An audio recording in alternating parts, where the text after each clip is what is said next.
If anyone knew what Tony Blair was thinking in the run-up to the war, it was Sir David Manning, the foreign policy guru who sat in, listened in, who stalked Prime Minister and President at every turn.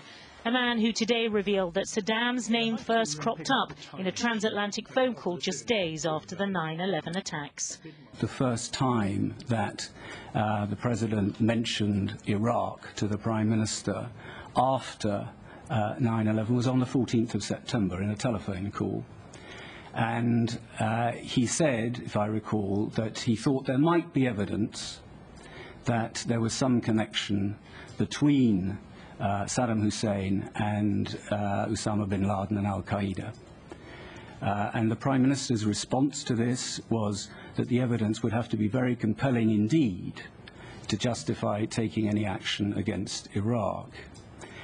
That call, he said, reflected a sea change for the Americans, a new determination amongst the hawks who were out to get the Iraqi leader.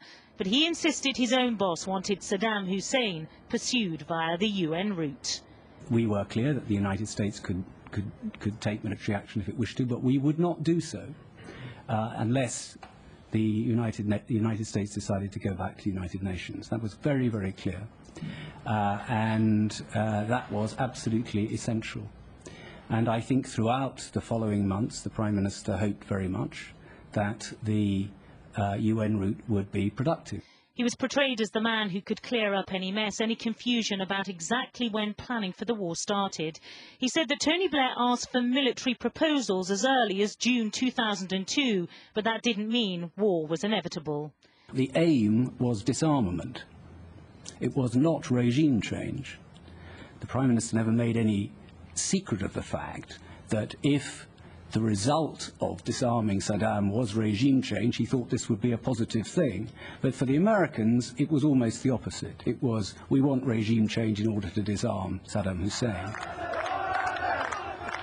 The planning started a full 9 months before the conflict will come as a surprise to many. But Sir David insists his boss continued to hope for another outcome to the last. Regime change wasn't his plan, but in the end, if it came, no one in Britain was going to complain.